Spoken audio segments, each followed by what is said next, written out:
சேலம் கட்டண உரைக்கு வருகை தந்திர உங்கள் அனைவரையும் வரவேற்கிறேன். நிகழ்ச்சி சரியாக இன்னும் 5 நிமிடத்தில் துவங்க இருக்கிறது. என்னுடைய பெயர் கோபிநாத். நான் சேலம் வெண்முரசு வாசகர் வட்டத்தையும் துவக்கி இந்த கட்டண உரையை முதன்முறையாக சேலத்தில் நடத்துகிறோம். இதற்கு ஒத்துழைப்பு தந்த உங்கள் அனைவருக்கும் நன்றி. ஒரு கிரவுண்ட் ரூல்ஸ் மட்டும் 1-2 சொல்லிடலான்னு நினைக்கிறேன். எல்லோரும் உங்களோட மொபைல் ஃபோனை ஒரு தடவை வெளியில் எடுத்து சைலண்ட் மோடில் வச்சுருக்கீங்களா அப்படிங்கிறத கொஞ்சம் செக் பண்ணிவிடுங்க. பை மிஸ்டேக் 1, 2, 3 ஃபோன் வச்சுருப்பீங்க. மோஸ்ட்லி எத்தனை ஃபோன் இருந்தாலும் எடுத்து ஒரு தடவை please check all the Mobile phones வந்து சைலண்டில் இருக்கான்னு கொஞ்சம் பார்த்துருங்க. தேங்க்யூ. சரியாக 4:30 மணிக்கு இதை துவக்கி 5:45 வரைக்கும் இந்த உரையின் முதல் பகுதி நடைபெறும். அதுக்கப்புறம் 5:45 ஒரு 20 நிமிடம் தேநீர் இடைவேளை. தேநீர் இந்த ஹாலுக்குள்ளாரே உங்களுக்கு கிடைக்கும். அந்த சமயத்தில் நீங்கள் புத்தகங்கள் ஏதாவது வாங்குறதா இருந்தாலும் விஷ்ணுபுரம் பதிப்பகத்தின் அரங்கு அங்கே இருக்குது. அதில் நீங்கள் உங்கள் புத்தகங்களையும் வாங்கி கொள்ளலாம். 20 நிமிடங்கள் கழித்து நீங்களாகவே மறுபடியும் இந்த அரங்கில் உங்கள் இடத்திற்கு வந்து அமர்ந்து விடுமாறு கேட்டுக்கொள்கிறேன். அதன் பிறகு 2ஆம் பகுதி அங்கிருந்து ஒரு மணி நேரம் 10 நிமிடங்கள் நடந்து 7:15க்கு இந்த நிகழ்ச்சி உறுதியாக நடைபெற்று முடிந்துவிடும். ஸோ அது வரைக்கும் பொறுமையாக இடையில் எழுந்து செல்லாமல் மற்றவர்களுக்கும் இடையூறு செய்யாமல் இதை கவனித்து கேட்டுமாறு அன்புடன் கேட்டுக்கொள்கிறேன். அடுத்து இன்றைய நமக்கு உரை வழங்க இருக்கக்கூடிய திரு ஜெயமோகன் அவர்களை மேடைக்கு வருமாறு அன்போடு அழைக்கிறேன். அனைவருக்கும் மனமார்ந்த வணக்கம். தொடர்ச்சியாக நான் ஆற்றி வரும் நீண்ட உரைகளில் ஒரு அடுத்தபடியாக இந்த உரை ஆற்றப்படுகிறது. கூர்ந்து கேட்கும் ஒரு அவை தேவை என்பதற்காக உருவாக்கப்பட்டது இந்த கட்டண உரை என்ற முறை. இதை ஒரு பேருரை என்று நான் சொல்ல மாட்டேன். ஏனென்றால் பேருரைகள் என்பவை அரங்கில் இருப்பவர்களை கருத்தில் கொண்டு அவர்களை மகிழ்விக்கும், அவர்களுக்கு கற்பிக்கும் நோக்கத்துடன் ஆற்றப்படக்கூடியவை. நான் பலமுறை சொன்னது போல இந்த உரை அப்படியல்ல. இது ஒருவர் ஒரு மேடையில் நின்று உறக்க சிந்திப்பது மட்டும்தான். இந்த சிந்தனை என்பது ஒரு வகையில் இங்கே தன்னிச்சையாக நிகழ வேண்டும் என்று நான் நினைக்கிறேன். நானே இந்த விஷயத்தை பேசி எந்தெந்த இடங்களுக்கு நான் சென்றடைகிறேன் என்பதை நான் கண்டடைய வேண்டும். இப்படி நான் செல்லும்போது என்னுடன் வரும் ஒரு நண்பர்கள் அணியை, உடன் பயணிகளுடைய ஒரு திரளை நான் எதிர்பார்க்கிறேன். இது உங்களுக்கு உங்களுடைய சிந்தனை ஓட்டத்தை உருவாக்கி கொள்ள நீங்கள் பயணம் செய்வதற்கு உதவலாம். நண்பர்களே, இதிலிருந்து தெரிந்து கொள்வதை விட நீங்கள் உங்கள் அளவில் செல்லும் பயணமே முதன்மையானது. அதன் பொருட்டு இந்த உரை ஆற்றப்படுகிறது. இதில் சில சமயம் நீங்கள் என்னிடம் முரண்பட்டு உங்கள் பயணத்தை நிகழ்த்தி கொள்ளலாம். சில தருணங்களில் இந்த பயணம் என்னுடன் வராமல் அருந்து போய் வேறு திசைக்கு செல்லலாம். ஏன்னா எதுவாக இருந்தாலும் இது சிந்தனைக்கான ஒரு சிறு பயிற்சி என்ற அளவில் இதை முன்வைக்கிறேன். நண்பர்களே, இந்த உரையின் தொடக்கத்திலே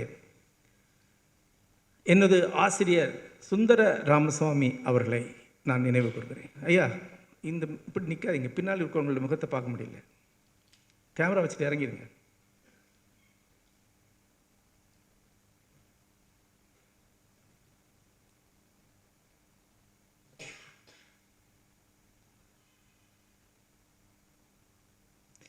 என்னுடைய ஆசிரியர் சுந்தர ராமசுவாமி அவர்களை நான் நினைவு கூறுகிறேன். நண்பர்களே, உங்களில் பலருக்கு அவரை தெரிந்திருக்கும்.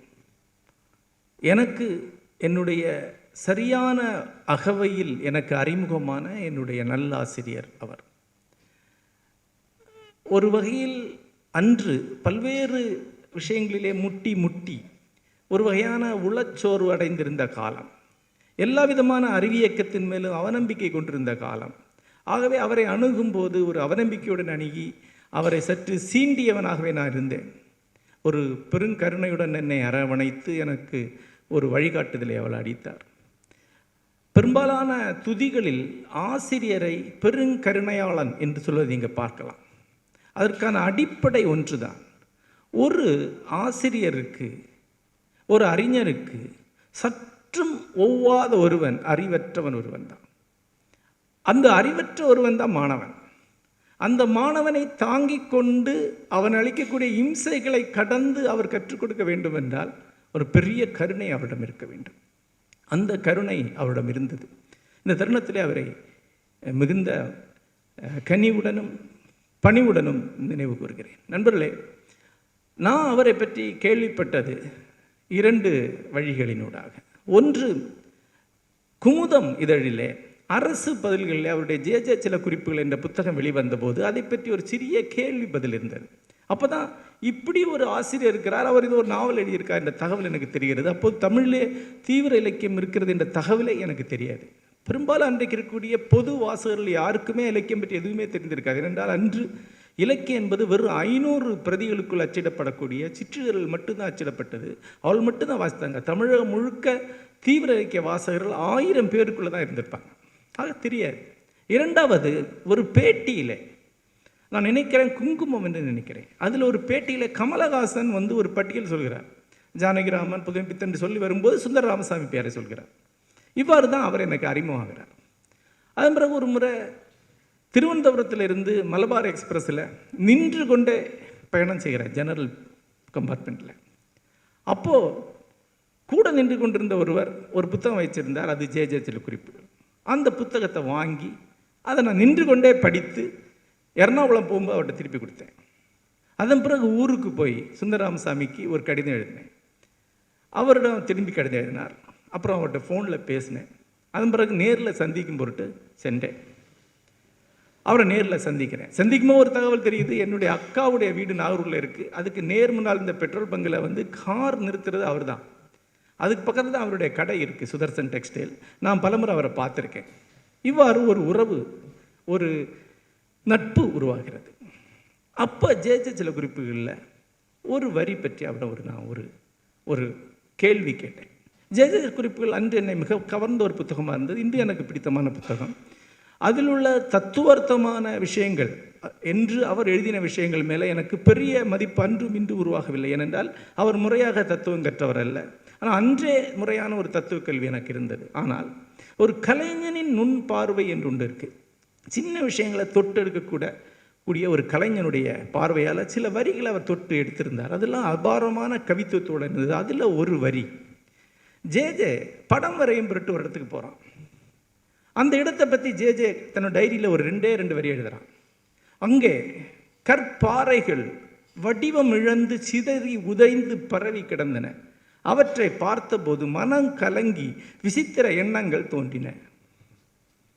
இந்த வரியை பற்றி நான் அவர்கிட்ட கேட்குறேன்.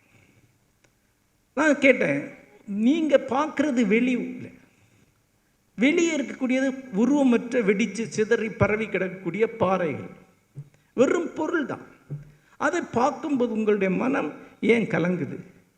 ஏன் ஒரு மாதிரி விபரீத எண்ணங்கள் அல்ல விசித்திர எண்ணங்கள் ஏன் வருது? வெளி உலகம் ஏன் உள் உலகத்தை இப்படி கொலைக்குது? அப்போ ராமசாமி அந்த வரி அவரை எதிர்கொள்ளலை. அவர் யோசித்துட்டு, ஏன் அதை எழுதுனேன்னு எனக்கு தெரியாது, ஆனால் அது என்னுடைய எக்ஸ்பீரியன்ஸ், அப்படி ஆயிருக்கு அப்படின்னார். அது எனக்கும் அது அப்படி ஆகும் என்று தெரியும், அல்லது எனக்கு அப்படி ஆயிருக்கலாம். மனிதனுக்கு அப்படி ஆகுது. வெளி உலகம் சிதைஞ்சு விபரீதமாக இருந்தால் அகம் அதே போல் குலைவதை நீங்கள் பார்க்க முடியும். ஏன்? அப்போ ராமசாமி சொன்னார், எனக்கு சொல்ல தெரியல, ஆனால் நான் இப்படி யோசிக்கிறேன், இப்படி இருக்கும். அதாவது ஃபார்ம்லெஸ் ஆன எதை பார்த்தாலும் அதை ஃபார்முக்குள்ளே கொண்டு வருவதற்கு, அதை வடிவமாக மாற்றுவதற்கு மனித மனம் முயன்று கொண்டே இருக்கும். எந்த ஒரு வடிவத்தை பார்த்தாலும் அது தொடர்ந்து நாம் அந்த வடிவத்தில் இன்னொரு வடிவத்துக்கு போக முயற்சிடும். வடிவமின்மையை வடிவமாக மாற்றிக்கொண்டே இருந்தாக வேண்டும் நமக்கு. இப்போ இப்படி முயன்று முயன்று முயன்று முயன்று எவ்வளவு முயன்றாலும் நம்மால் வடிவமாக ஆக்கிக்கொள்ள முடியாத அளவுக்கு ஒரு வெளி சிதைஞ்சு கிடக்கும்னா ஒரு பர்ப்ளெக்ஷன், ஒரு உளச்சோர்வு, ஒரு கன்ஃபியூஷன் நமக்கு உருவாகும். இதுதான் அந்த அனுபவம்னு நான் நினைக்கிறேன். அதாவது மனம் அந்த வடிவமின்மை மேலே முட்டிக்கிட்டே இருக்கு, அதை இழுத்து வடிவமாக்க முயற்சி பண்ணிட்டே இருக்கு. அந்த பல முயற்சிகளுக்கு பிறகு உருவாகக்கூடிய ஒரு சோர்விலிருந்து அந்த ஒரு குழப்பம் அல்லது சிதை உருவாகுது. அதனால் இது சரியான விளக்கமாக இருக்கலாம், ஆனால் ஒரு விளக்கம்தான். அப்போ தொடர்ந்து நான் சொன்னேன், எனக்கு இந்த மாதிரியான சில அனுபவம் உண்டு. காய்ச்சல் வரும்போது அல்லது சில வகையான அலோபதி மருந்துகள் சாப்பிடும்போது சில வகையான கனவு வரும். அந்த கனவு ஃபார்ம்லெஸ்னஸ்ஸான கனவு, அதாவது எந்த வடிவமும் இருக்காது.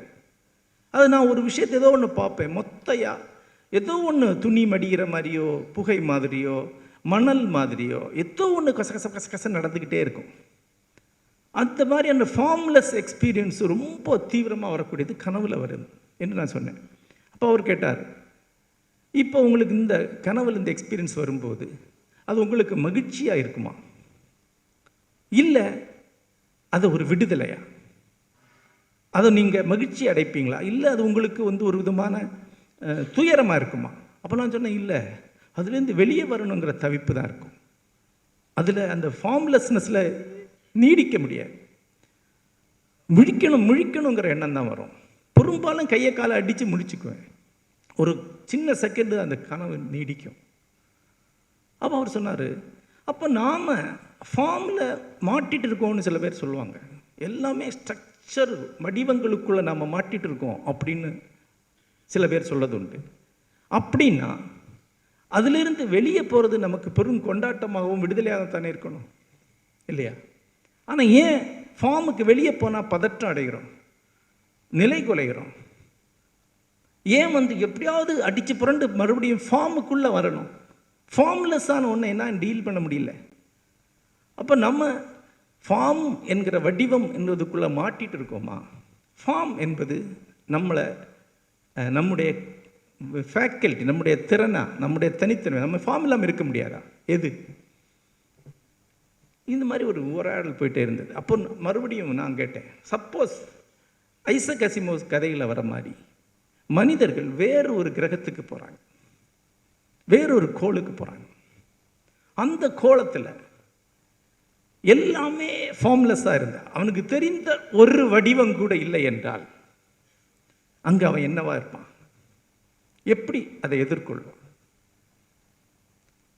அது ஐசக் அசிமோவுடைய கதைகளை படித்தவர்களுக்கு தெரியும். அறிவியல் புனைகதையில் அவருடைய நிரந்தரமான சில கேள்விகள் உண்டு. வேறு கிரகத்துக்கு போகும்போது இங்கே இருக்கக்கூடிய எல்லா விதிகளும் அங்கே ரத்தாக இருந்தால், வேறு மாதிரி இருந்தால் எப்படி அதை புரிந்து கொள்வோம், எப்படி அதை உள்வாங்குவோங்கிறது அவருடைய ஒரு கேள்வி. அது அறிவியல்லையும் ஆன்மீகத்திலையும் பெரிய கேள்வி. அது ஃபார்ம்லெஸ்ஸான ஒரு யூனிவர்ஸ் அடைந்தால் மனிதன் என்ன பண்ணும்? அப்போ நான் சொன்னேன், அதை யோசிச்சுட்டு நான் சொன்னேன், அந்த கேள்விக்கு என்னுடைய பதில் இதுதான் சார். அவன் கொஞ்சம் கொஞ்சமாக ஃபார்மை அதில் கற்பனையால் உருவாக்கி கொள்ள ஆரம்பிப்பான். கொஞ்சம் கொஞ்சமாக வடிவங்களை கற்பிதம் பண்ணி தோராயமான அதுக்குள்ள ஒரு வடிவங்களை உருவாக்குவான். இப்போ முகில்களை நம்ம பார்க்குறோம், அதுக்கு எந்த வடிவமும் கிடையாது, மேகங்களை. ஆனால் இத்தனை காலத்தில் மேகங்களின் வடிவம் என்ற ஒரு வடிவத்தை நம்ம உருவாக்கிட்டோம். நமக்கு அது எந்த வகையிலையும் பதற்றத்தை கொடுக்கல, மாறாக அமைதியை தான் கொடுக்குது. மேகங்களில் நாம் முகங்களை பார்க்குறோம், மலைகளை பார்க்குறோம், சிறகுகளை பார்க்குறோம், வேறு என்னென்னமோ உருவாக்கிக்கிறோம். இத்தனை ஆண்டுகளில் கவிஞர்கள் பாடி பாடி முகில்களுக்கான வடிவத்தை உருவாக்கிக்கிட்டாங்க. அப்போ வேறொரு கிரகத்தில் போனால் கூட, வேறொரு உலகத்தில் போனால் கூட மனிதர்கள் அங்கே வடிவங்களை உருவாக்கி கொள்வாங்க. ஒரு வடிவ வாழ்க்கையை அங்கே உருவாக்கி கொள்ள முடியும். ஏன்னா மனிதர்களுடைய 5 புலன்களும் வடிவ உருவகத்துக்காக உருவாக்கப்பட்டவை. வடிவங்களை உருவாக்கும் பொருட்டு தான் மனுடைய கண், மனுடைய காது, மூக்கு, நாக்கு, தோல் எல்லாமே செயல்படுகின்றன. ஆட்டோமேட்டிக்காக இவன் ஒரு ஃபார்ம் கிரியேஷன் மிஷின். இவனுடைய பிரெயின் ஃபார்முலை உருவாக்கிட்டு தான் இருக்கும். ஃபார்ம்லெஸ்னஸ் வெளியே இருந்தாலும் அதுக்குள்ளே அவனுக்கான ஃபார்மை உருவாக்கி கொள்ள முடியும். ஏன்னா ஃபார்ம் என்பது அங்கே இருக்கக்கூடியதல்ல, இங்கே இருக்கக்கூடியது, இவன்கிட்ட இருக்கக்கூடியது. இது என்னுடைய பதிலாக இருந்தது. இந்த உரையாடல் நீண்டு சென்றபோது மறுபடியும் ஒரு நீண்ட இடைவேளைக்கு பிறகு நான் அவருக்கு ஒரு கடிதத்தை எழுதினேன். இந்த இதே விதத்தை நினைவு கூர்ந்து மறுபடியும் என்னுடைய எண்ணங்கள் அதில் எழுதினேன். அந்த கடிதத்தில் ஒரு விஷயத்தை நான் சொன்னது இன்றைக்கு நினைவு கூறுகிறேன். அதாவது இந்த ஃபார்ம் என்பது, அந்த ஸ்ட்ரக்சர் அல்லது இந்த வடிவம் என்பது மனிதனுடைய ஒரு ஃபேக்கல்ட்டி மட்டுமா, அல்லது இயற்கையில் ஃபார்ம் உண்டா? அதாவது இங்கே இருக்கக்கூடிய யாருமே இல்லைன்னா இந்த பிரபஞ்சத்தில் ஃபார்ம் உண்டா? ஒரு மனிதன் கூட பிரபஞ்சத்தில் இல்லை. ஒரு காது, ஒரு கண், ஒரு மூக்கு கூட இல்லை. ஒரு உயிரினம் இல்லைன்னா கூட பிரபஞ்சத்தில் வடிவங்கள் இருக்குமா? பிரபஞ்சத்தில் கூட வடிவங்கள், பிரபஞ்ச சைடில் இருந்து வடிவங்கள் உண்டா?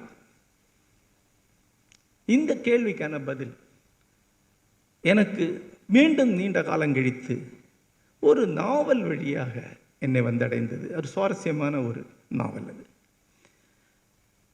அந்த நாவல் கார்ல் சகன் எழுதிய கான்டாக்ட் என்கிற அறிவியல் புனைவு நாவல். கார்ல் சகன் எழுதிய கான்டாக்ட் என்கிற நாவல். அந்த நாவலில் எல்லி அரோவே என்ற பேருள்ள ஒரு இளம் பெண் ஆய்வாளர் இருக்காங்க. அவங்க வேற்று கிரகங்களில் ஏதேனும் இன்டெலிஜென்ஸ் உண்டா என்று பார்ப்பதற்கான ஒரு ஆய்வு மையத்தில் பணியாற்றுறாங்க.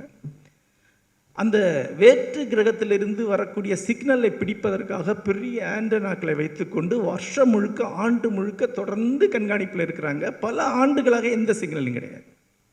சிக்னல் என்றால் ரேண்டம் சிக்னல் வரும். அது பிரபஞ்சத்தில் இருக்கக்கூடிய நேச்சரானது.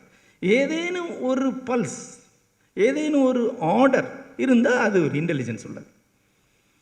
அப்போ ரேண்டம் எலக்ட்ரான்ஸ் வருதே ஒழிய அலைவரிசையாக ஒரு ஒரு இன்டெலிஜென்ஸால் உருவாக்கப்பட்ட ஒன்று வரலை. திடீர்னு வர ஆரம்பிக்குது. திடீர்னு வர ஆரம்பிச்சோன்னா அந்த ஆய்வகமே பரபரப்படையுது. இது பொய்யா, ஏதாவது மிஷின் ரிப்பேர் ஆகலாம் முதல்ல யோசிக்கிறாங்க. கடைசியில் பார்த்தா உண்மையிலேயே சிக்னல் வருது. அப்புறம் எங்கிருந்து வருகிறது அப்படின்னு அனலைஸ் பண்ணி பார்த்தா நம்முடைய பால் வழிக்கும் மிக அப்பால் ஏதோ ஒரு கேலக்சியிலிருந்து, ஒரு கிரகத்திலிருந்து இது வருது. அப்படி ஆரம்பிக்கிறது நாவல். நாவலுடைய கதையை நான் விரிவாக சொல்ல போகிறதில்ல. அந்த சிக்னலை ஒட்டி இவங்க ஒரு மிஷின் செய்கிறாங்க.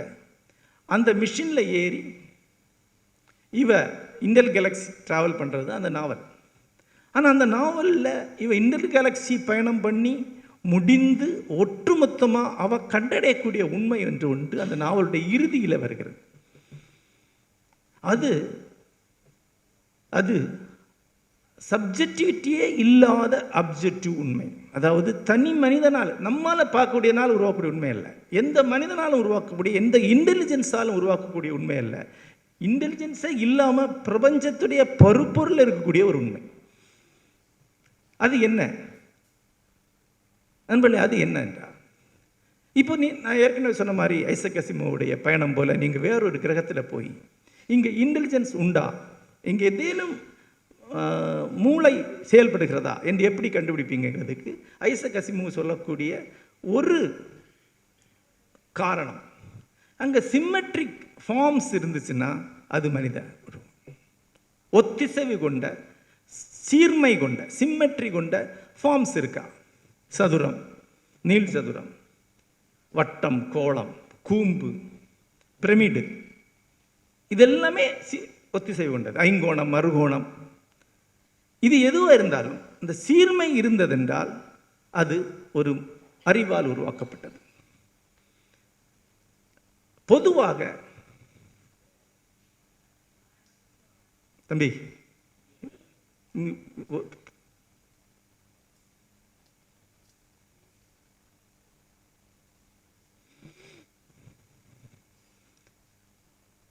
காலுக்குள்ளே யாரும் நடமாடக்கூடாதுங்க.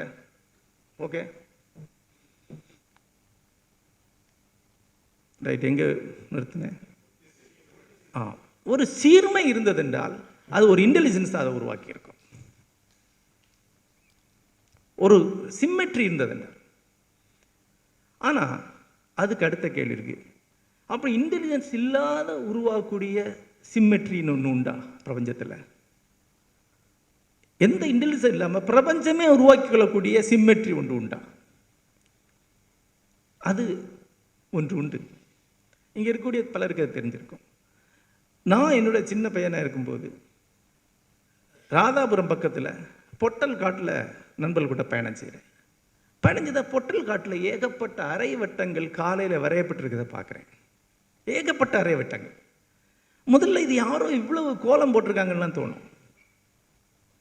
அப்புறம் பார்த்தா இரவில் உடைமுள்ளு காட்டில் ஆடுன்னு உருவாகக்கூடிய வட்டம், அரை வட்டம். அந்த மரங்களுடைய தரையை தொட்டிருக்கக்கூடிய கிளைகள் காற்றுல அரை வட்டம் போட்டுகிட்டே இருக்கு. இப்போ கூட நீங்கள் பார்த்தீங்கன்னா காட்டில் அறைய வட்டம் போடும். வட்டம் என்பது இன்டெலிஜென்ஸ் உடையதல்ல. வட்டம் கோளம் என்பது, வட்டம் கோளம் இரண்டுமே, ரவுண்ட் என்கிறது இன்டெலிஜென்ஸால் உருவாக்கப்படக்கூடியதல்ல. அது பொருள் தானாகவே உருவாக்கி கொள்ளக்கூடியது இல்லையா? ஏன்னா வட்டம் என்பது சுழற்சியுடைய ஒரு வடிவம். பிரபஞ்சத்தில் இருக்கிற எல்லா பொருட்களும் சுழற்சியில் தான் இருக்கு. ஒரு பொருளில் விசை இருக்கும் என்றால் அது சுழற்சியில் இருக்கும். நம்முடைய புகழ்பெற்ற சொற்றொடர் அண்டத்தில் உள்ளது பிண்டத்திலும் என்று எடுத்து பார்த்தால் அணுவிலும் சுழற்சி தான். கோளங்களும் சுழற்சியில் இருக்கு, விண்மீன்கள் சுழற்சியில் இருக்கு. ஒட்டுமொத்தமாய் ஒன்றை ஒன்று ஒன்று ஒன்று ஒன்று சுழற்சியில் இருக்கக்கூடிய இந்த பிரம்மாண்டம் முழுக்க ரவுண்ட்ஸால் ஆனது. ரவுண்ட்ஸை தீர்மானிக்கக்கூடியது பை என்கிற அடையாளம் இல்லையா? கணிதம் பை. எல்லியோரோவை கண்டடையக்கூடிய பிரபஞ்ச ரகசியம் என்பது பை தான். பை என்பதுதான் வட்டத்தின் ஆறு கணக்கிடப்படக்கூடிய ஃபார்முலாவுக்கு அடிப்படை. தெரியும் இல்லையா உங்களுக்கு? அந்த பை தான் இந்த பிரபஞ்சத்துடைய ரகசியம். அந்த நாவல் முடியும் போது இந்த மகத்தான ஓவியத்தில், இந்த மாபெரும் ஓவியத்தில் ஓரத்தில் கண்ணுக்கு தெரியாமல் மிக நுட்பமாக போடப்பட்ட அந்த ஓவியனின் கையெழுத்து உள்ளது. அது பை என்று எல்லியோரோவை கண்டடைகிறார். மேக்ஸ் வழியாக கண்டறியப்படக்கூடிய ஒரு பிரபஞ்ச ரகசியம், அது அந்த நாவலுடைய இறுதி. இந்த ஓவியனின் கையெழுத்து என்பது ஒரு முக்கியமான ஒரு வரி, ஓவியன் கையெழுத்து. ஏன்னா அது எங்கிருந்து வருகிறது என்றால் 1700களில் பிரிட்டிஷ் ரொமான்டிசிசம், பிரிட்டிஷ் கற்பனாவாதம் ஒரு கொள்கையை உருவாக்கி எடுக்கிறது. அதற்கு இயற்கைவாதம், நேச்சுரலிசம் என்று பெயர். அது கடவுளின் இடத்தை, சோ கால்டு ரிலீஜியஸ் காட்ஸ் இருக்கு இல்லையா, கடவுள் என்று மதம் வரையறுத்திருக்கக்கூடிய எல்லா கடவுளையும் ரீப்ளேஸ் பண்ணிட்டு அந்த இடத்துல இயற்கையை வைக்குது. அவங்க என்ன சொல்கிறாங்கன்னா, ஓவியன் பார்க்க தகுந்தவனா இல்லை, ஓவியனுக்கு எங்கே இருக்கானா இல்லையான்னு தெரியல, ஆனால் ஓவியன் இருக்கான் என்பதற்கான சான்று அந்த பெரிய ஓவியத்தை வரைந்தவன் அதனுடைய சிக்னேச்சரை அதில் போட்டிருப்பான். அந்த சிக்னேச்சரை கண்டடையலாம். இயற்கையின் உள்ளுரை என்பது இறை என்பது தான் இயற்கைவாதம். வேர்ட்ஸ்வர்த் முதலிய பிரிட்டிஷ் ரொமான்டிக் பாய்ட்ஸ் எல்லாமே அந்த மரபை சார்ந்தவர்கள்.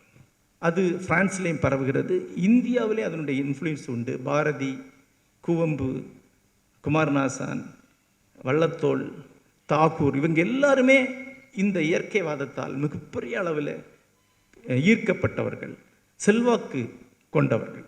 நண்பர்களே, இந்த பிரம்மாண்டமான இயற்கை, இந்த மாபெரும் ஓவியம், இது வரைந்தவனுடைய பிரசன்ஸை தன்னுடைய எல்லா அணுவிலும் எங்கோ கை வைத்திருக்கிறது. இந்த ஓவியம் வழியாகவே நீங்கள் உணரக்கூடிய அனைத்தை உணர முடியும். அதுதான் இயற்கைவாதம். அப்போது இந்த கையெழுத்து எங்கே இருக்கும் என்று கேட்டால் எல்லா இடத்துலையும் இருக்கும், எந்த கோணத்தில் பார்த்தாலும் இருக்கும். ஓவியத்தை பார்க்க தெரிந்த போதும் ஓவியத்திற்கு அப்பால் செல்ல முடியும். இதிலிருந்து தான் எமர்சனுடைய டிரான்சிடென்டலிசம் என்று சொல்லப்படக்கூடிய ஆழ்நிலைவாதம் என்கிற சிந்தனை உருவாகி வருகிறது அமெரிக்காவில். எமர்சனுடைய சிந்தனையும் இந்தியாவிலே மிகப்பெரிய அளவில் செல்வாக்கு செலுத்திய ஒன்று. நான் எமர்சனுடைய இயற்கை, நேச்சர் என்கிற ஒரு கட்டுரை, ஒரு உரை, அது இதே போன்று அவர் 2.5 மணி நேரம் நடத்திய ஒரு உரை, அதை நான் தமிழில் மொழிபெயர்த்திருக்கிறேன். அந்த இயற்கையை அறிதல் என்கிற பேரில் அது கிடைக்குது. அந்த புத்தகம் திருப்பி இதே விஷயத்தை இன்னும் விரிவாக ஒரு ஃபிலாசபியாக முன்வைக்கிறது. முதல் இருக்கக்கூடிய நேச்சுரலிசம் தத்துவம் கிடையாது, கவிஞர்களுடைய ஒரு தரிசனம், கவிஞர்களால் முன்வைக்கப்பட்ட ஒரு தரிசனம் தான். அதை டிரான்சென்டலிசம் ஒரு ஃபிலாசபியாக, ஒரு ஒட்டுமொத்த தியரியாக, ஒரு கோட்பாடாக முன்வைக்கிறது.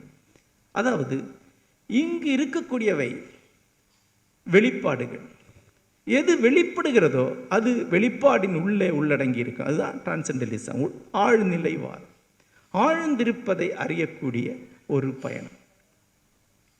அப்படி இந்த கடவுளின் கையெழுத்து எங்கு இருக்கிறது என்றால் பை என்கிற அந்த அடையாளத்தில் இருக்கு, அந்த மேதமெட்டிக்ஸில் இருக்கு. பிரபஞ்சம் எவ்வளவுதான் தன்னை மாற்றிக்கிட்டாலும், பிரபஞ்சம் எப்படி சமைக்கப்பட்டாலும், எப்படி மறுசமைப்பு பண்ணப்பட்டாலும், நீங்கள் யாருமே இல்லை என்றாலும், இந்த பிரபஞ்சத்தில் ஒரு உயிர் கூட இல்லை என்றாலும், பிரபஞ்சத்தின் அடிப்படை கட்டமைப்பு பை என்கிற மேதமெட்டிக்ஸை தாண்ட முடியாது.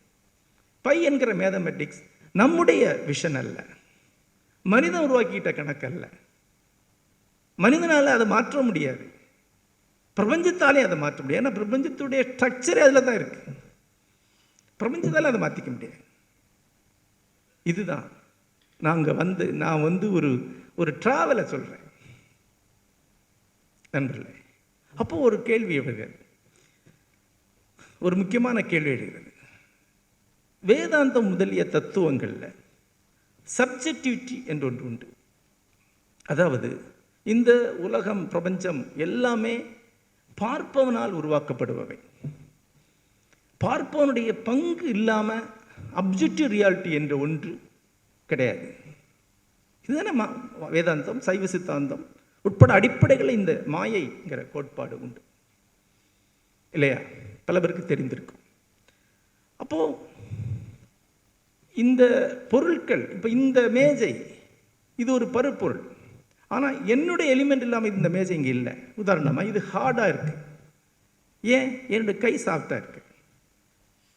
ஏன் இது வட்டமாக இருக்குது, ஏன்? என்னுடைய கண் அதை இப்படி தொடுது, அதனால தான். இது ப்ரௌன் கலரில் இருக்குது, ஏன்னா என்னுடைய கண்ணுடைய நிறப்பிரிகை தான் இதை ப்ரௌன் ஆக்குது. நண்பர்களே, எனக்கு கலர் பிளைண்ட்னஸ் இருந்தது என்றால், எனக்கு சிவப்பு கலர் தெரியாது என்றால், கலர் பிளைண்ட்னஸ்னால் 3 அடிப்படை கலரில் ஒன்று தெரியாது இல்லை சில இந்த வண்ணம் வேறு மாதிரி இருக்கும். நாம் பார்த்து கொண்டிருக்க உலகம் அப்ஜெக்டிவானதல்ல. ஒரு சின்ன உதாரணம் சொல்கிறேன். இந்த இடத்துல நான் நிற்கிறேன், இங்கே ஒரு பசுமாடு நிற்கிது, அந்த பக்கம் ஒரு தவளை இருக்குது, அந்த பக்கம் ஒரு புழு இருக்குன்னா, நாங்கள் 4 பேர் 4 பிரபஞ்சத்தை பார்த்துட்ருக்கோம். நாம் பார்க்கக்கூடிய உலகம் இல்லை பசுமாடு பார்க்குறது. பசுமாடுக்கு 3 டைமென்ஷன் கிடையாது, 2 டைமென்ஷன் தான். அது ஒரு சப்படையான ஒரு பெயிண்டிங்கை தான் பார்க்குது, பிளாக் அண்ட் ஒயிட்டில் பார்க்குது. எனக்கு இந்த 3 டைமென்ஷன் இருக்கிறதுனாலேயே 30 அடிக்கு அந்த பக்கம் இருக்கிறது மறுபடியும் தட்டையாகிடும். 30 40 ஃபீட் தான் 3 டைமென்ஷன், அதுக்கப்புறம் 2 டைமென்ஷன் தான். சினிமா செட்டு போடுறவங்களுக்கு தெரியும், 30 அடிக்கு தான் நாங்கள் 3 டைமென்ஷன் போடுவோம், அதுக்கப்புறம் ஸ்க்ரீன் கட்டி தொங்க விட்டுருவோம். நீங்கள் பார்த்தீங்கன்னா அங்கே வரைக்கும் 3 டைமென்ஷனாக தான் தெரியும். அப்போ 3 டைமென்ஷன் நம்முடைய கண்ணால் உருவாக்கப்படக்கூடியது. நம்முடைய 2 கண்களுக்கு நடுவே உள்ள தூரம் தான் 3 டைமென்ஷன் உருவாக்குது. ஒரு விரலை இப்படி வச்சு பார்த்தீங்கன்னா இப்படி இப்படி மாறுதில்ல, இந்த டிஃப்ரென்ஸ் தான் 3 டைமென்ஷன் உருவாக்குது. பசுமாடுக்கு அது கிடையாது. பசுமாடு 2 டைமென்ஷனான பிளாக் அண்ட் ஒயிட் உலகத்தை பார்க்குது. அந்த பக்கம் இருக்கக்கூடிய தவளை யூ வடிவில் ஒரு உலகத்தை பார்க்குது, யூ வடிவில். அந்த உலகம் அசைவுகள் மட்டுமே கொண்டது, அசைவற்றது தவளைக்கு தெரியாது, மூவிங் மட்டும்தான் தெரியும். இம்மூவல் மெட்டீரியல் அதில் பார்க்க முடியாது. புழு ஒரு வாட்டரியான ஒரு சின்ன உலகத்தை பார்க்குது, ஒரு தண்ணி துளியை தான் அது பார்க்குது, அதுக்குள்ளே இருக்கக்கூடிய மூமெண்ட்ஸ் தான் அதுக்கு தெரியும், வேறு எதுவுமே அதுக்கு தெரியாது. சரி, ஒரு வௌவால் உட்காந்தா சம்மந்தமே இல்லை, வேறு எதையோ பார்த்துட்ருக்காது, அதனால் இன்ஃப்ராரெட்டில் அல்ட்ராவைட் ரேஸ் வச்சு பார்த்துட்ருக்கு. அப்போ இந்த பிரபஞ்சம் என்பது என்ன? யார் பார்க்குறது? நாம உலகம், நாம் பார்க்குறது, நாம் உருவாக்குறது. அப்போது இந்த பொருட்கள் எல்லாமே நம்மால் சமைக்கப்படுபவை. பொருட்களுடைய குணங்கள் என்று சொல்லப்படக்கூடிய எல்லாமே என்னுடைய சப்ஜெக்டிவிட்டி சார்ந்தவை, என்னுடைய எக்ஸிஸ்டன்ஸ் சார்ந்த, என்னுடைய புலன்கள் சார்ந்தவை. அப்படின்னா இந்த பொருள் என்னது? இந்த பொருளில் இருக்கக்கூடிய இந்த அப்ஜெக்டிவிட்டி தான் என்ன? அதுக்கு ஒரு பதில் இருக்கு. அதை நியூட்ரல் மோனிசம் என்று மேலை சிந்தனையில் சொல்லுவாங்க. நியூட்ரல் மோனிசம். மோனிசம் என்பது அங்கே இருக்கக்கூடிய பெரிய ஒரு தியரி. அதில் இந்த நியூட்ரல் மோனிசம் என்பது பேசப்படுகிறது. நியூட்ரல் மோனிசம் என்றால் என் சைட்லிருந்து பொருள் வரைக்கும் ஒரு பார்வை இருக்கு. நான் பொருளை இப்படி பார்க்குறேன், பொருள் நோக்கிய என்னுடைய அப்ரோச் ஒன்று இருக்கு. இந்த படம் இடம் வரைக்கும் பொருளில் இருந்து என்னை நோக்கி ஒரு அப்ரோச் இருக்கு. பொருள் இப்படி தான் வெளிப்பட முடியும். இது ரெண்டும் சந்திக்கக்கூடிய ஒரு பொருளில் தான் இந்த மேஜை உட்காந்துருக்கு. அதுதான் நியூட்ரல் மோனிசம். பார்ப்பவன் தரப்பிலிருந்து பொருள் நோக்கி போகக்கூடிய ஒரு பயணமும், பொருளிலிருந்து பார்ப்பவன் தரப்பு நோக்கி வரக்கூடிய ஒரு பயணமும் சந்திக்கும் புள்ளியில் நிகழ்வது தான் பொருள் என்பது தான் நியூட்ரல் மானிசம். இது பெர்னார்ட் ரசல் இதை முன்வைக்கிறார். சுவாரஸ்யமான ஒரு உருவகம் இது, சுவாரஸ்யமான உருவகம். நீங்கள் இந்த மாதிரி ஒரு அறவையில் ஒரு பிரெயின் ட்ரிக்கிங்க அதை யோசித்து பார்க்கலாம். ஏன்னா பொருள் நம்ம விஷயத்துக்கு முழுக்க அது மாறிக்காது. இது நான் உருவாக்கி கொள்ளக்கூடியதான். ஆனால் முழுக்க நான் உருவாக்கி கொள்ள முடியுமா? முடியாது இல்லையா? பொருளுக்கு ஒரு ரூல் இருக்குது. அந்த ரூல் ஒரு எல்லை வரைக்கும் வருது. என்னுடைய பர்செப்ஷன் ஒரு எல்லை வரைக்கும் போகுது. இந்த ரூலும் இந்த பர்செப்ஷன் சேர்ந்து உருவாக்கக்கூடிய ஒரு ஜங்ஷன் தான் இந்த மெட்டீரியல் வேர்ல்டை கிரியேட் பண்ண நியூட்ரல் மோனிசம் என்று சொல்லுவாங்க. இந்திய மரபில், வேதாந்த மரபில் இதற்கு அது இணையான ஒரு உருவகம் இருக்கிறது. அதாவது மாயை என்று இங்கே சொல்கிறாங்க. ஆனால் இந்த மாயை 2 வகை. ஒன்று ஆத்மாவின் தரப்பில் இருக்கக்கூடிய மாயை. இந்த பிரபஞ்சத்தை அது மாயால் அறிகிறது. ஆத்மா இந்த பிரபஞ்சத்தை சமைத்துக் கொள்கிறது. ஆத்மா இந்த பிரபஞ்சத்தை உருவாக்கி கொள்கிறது. பிரபஞ்ச உருவாக்கத்தை ஆத்மா நிகழ்த்திக் கொள்கிறது. நீங்கள் பார்க்கக்கூடிய அப்ஜெக்டிவ் வேர்ல்டை நீங்கள் தானே உருவாக்குறீங்க. ஒன்று அதனுடைய குணங்கள் எல்லாம் நீங்கள் உருவாக்கிக்கிறது. அதுக்கு மேலே நீங்கள் ஏற்றக்கூடிய உணர்ச்சிகள் உங்களுடையது. ஆனால் இன்னொரு பக்கத்தில் பிரம்மத்தின் பக்கத்தில் இருந்தும் ஒரு மாயை இருக்கு. இறைவன் அல்லது பிரம்மம் அல்லது சிவம் அல்ல ஏதோ ஒன்று அது சைட்லேருந்து ஒரு மாயை இருக்கு. அது தன்னை மாயை வெளிப்படுத்திக் கொள்கிறது. அப்போ 2 மாயை இருக்கு, ஆத்ம மாயை, ஈஸ்வர மாயை. இந்திய மரபு என்ன சொல்லுன்னா, ஆத்ம மாயும் ஈஸ்வர மாயும் சந்திக்கக்கூடிய புள்ளியில் பிரபஞ்சம் நிகழ்கிறது. அதுதான் இங்கே உள்ளக்கூடிய பார்வை. ஆத்மா மாயையால் தான் இந்த பிரபஞ்சத்தை அடைய முடியும். பிரம்மம் மாயை வழியாக தான் தன்னை வெளிப்படுத்திக் கொள்ள முடியும். அந்த வெளிப்பாடும் இந்த அறிதலும் ஒரு இடத்துல மீட் பண்ணுற இடத்துல இந்த பிரபஞ்சம் நிகழ்ந்து கொண்டிருக்கிறது. இது நம்முடைய சிந்தனையை தொடர்ந்து தூண்டக்கூடிய ஒரு விஷயமா இருக்கும். இந்த விஷயத்தை திரும்பி திரும்பி வேறு வகையில் ஒரு லௌகீகத்தில் புரளக்கூடிய ஒருவனுக்கு புரிய வைக்கிறதுக்காக அடித்து அடித்து ஞானிகள் சொல்லுவாங்க. என்னுடைய அனுபவம் ஞாபகம் இருக்குது. நானும் நித்திய சதறி நடந்து போகும்போது ரோடோரமாக யாரும் மலங்கழித்து வச்சுருக்காங்க. அதில் 2 நாள் ஆகி ஈரமாகி புழுத்துருக்கு. இவர் நித்திய பார்த்துட்டு லக்கி லைஃப், அதனுடைய அமிர்தில் அது ஜீவிக்கும் அப்படின்னாரு. அதனுடைய அமுதில் அது வாழ்கிறது. ஏன் அது உங்களுக்கு அருவறுப்பு கிட்டதுன்னா, இட் இஸ் யுவர் ரியாலிட்டி. புழுவுக்கு அது உண்டு திளைத்து வாழக்கூடிய அமுது, அதில் அது வாழ்ந்துட்டு. அந்த ரியாலிட்டி தான் நாம் சொல்லக்கூடிய மாயைன்றது. உங்களுக்கு இது நஞ்சு, உங்களுக்கு இது தீது, உங்களுக்கு இது நன்று, உங்களுக்கு இது வட்டம், உங்களுக்கு இது சதுரம், உங்களுக்கு இது அசைவு, உங்களுக்கு இது அசைவின்மை, உங்களுக்கு இது வெப்பம், உங்களுக்கு இது தூடு. இது உங்கள் மாயை. ஆனால் இந்த மாயையாக வெளிப்படக்கூடிய அதனுடைய மாயை, அது பிரபஞ்சத்துடைய மாயை. பிரபஞ்சம் அப்படி தான் வெளிப்பட முடியுங்கிற நீதியுடைய மாயை. அப்போ இந்த மாயைக்கு ஒரு மேத்தமெட்டிக்கல் ரூல் இருக்குது என்பது தான் பை என்பது சொல்லும். மாயைக்கு ஒரு மேத்தமெட்டிக்கலான ஒரு சூத்திரத்தை வகுக்க முடியும் என்று தான் பை சொல்லுது.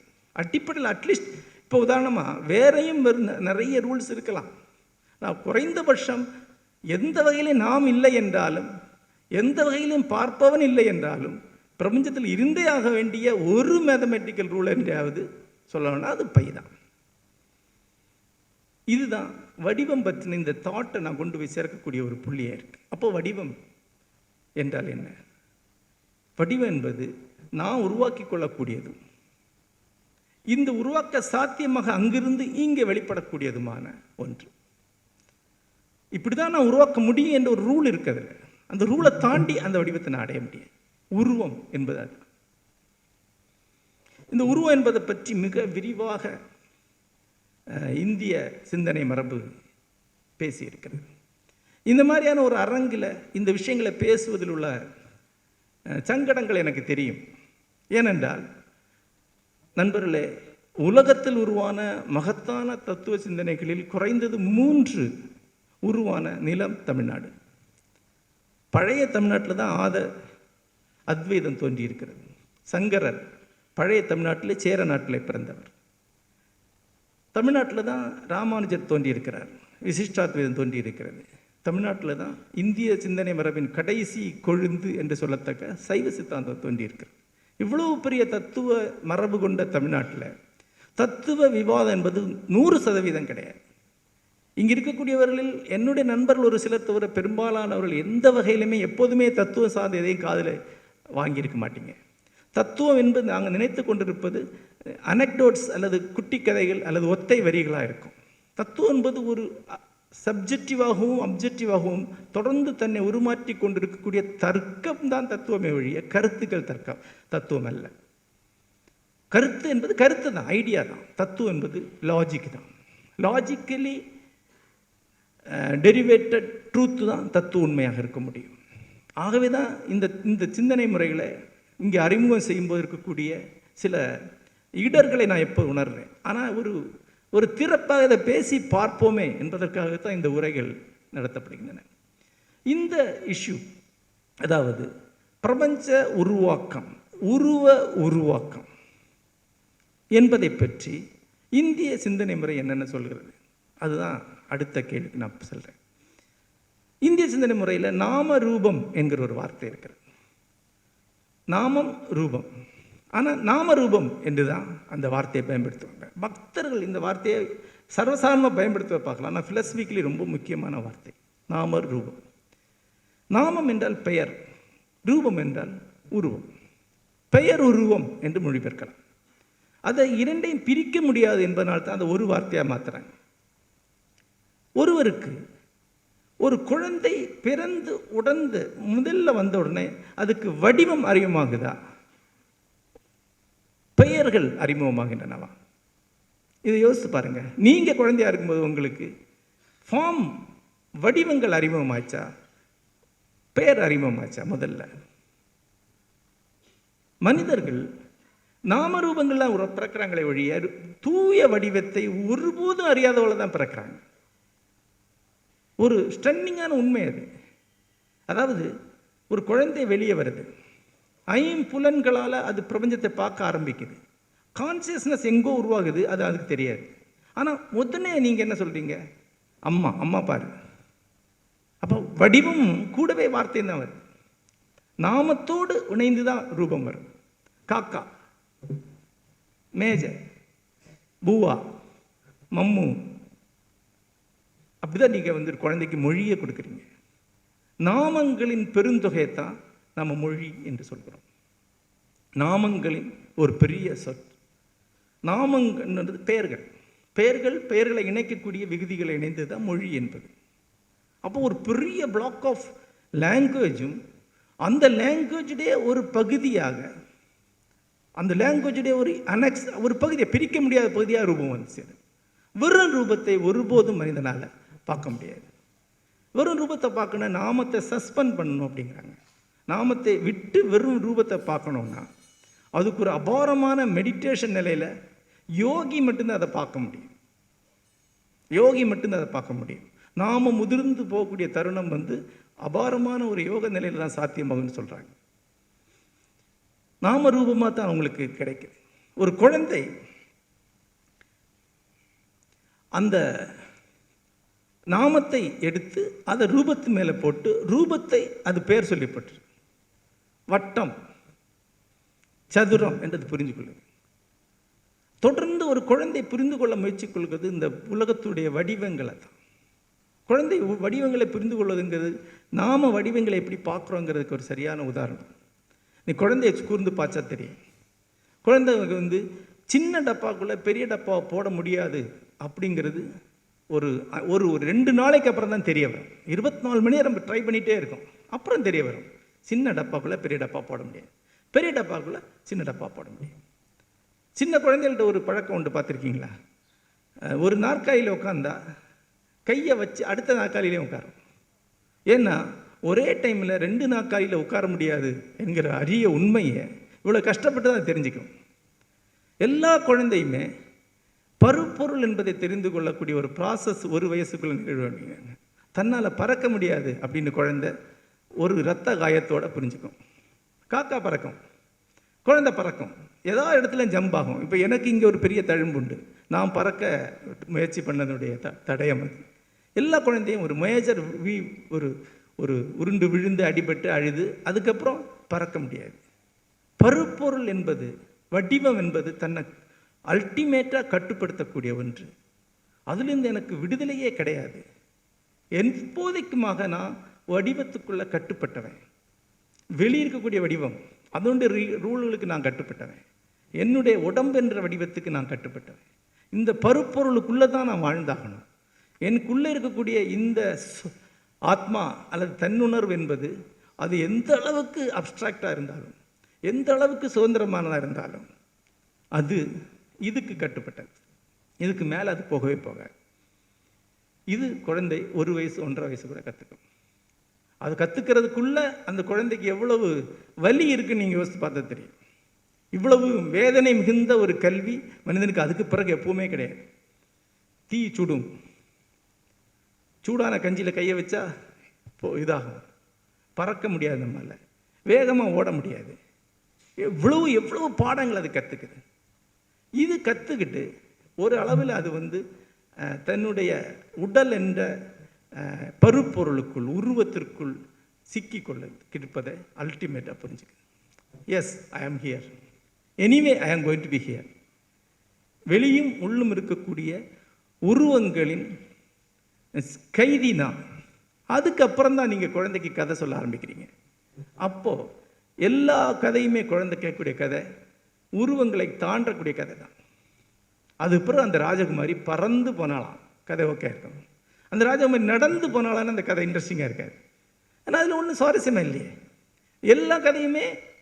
எல்லா கதையுமே பருப்பொருள் வடிவங்களை மாற்றிக்கொள்ளக்கூடியதை பற்றி, பறந்து போகிறது, மறைஞ்சிடுறது, சுவர் வழி அந்த பக்கம் போகிறது, ஆகாயத்தில் போயிடுறது, தண்ணிக்குள்ளே போயிடுறது, அப்புறம் சின்னதாக மாதிரி எறும்பு கூட்டுக்குள்ளே போயிடுறது. அலிஸ் ஒண்டர்லேன்னு பார்த்தீங்கன்னா சின்னதாக மாதிரி எறும்பு கூட்டுக்குள்ளே போயிடுறாங்க. இது எல்லாமே குழந்தைக்கு அவளுக்கு கடுமையாக பயிற்றுவிக்கப்பட்ட ரூபம் என்கிற ஒரு மகத்தான பிரிசனை தப்புறதுக்கான அடிப்படைகள் தான். இதுதான் இந்த நாம ரூபங்களுக்குள் நாம் சிக்கக்கூடிய விஷயம்.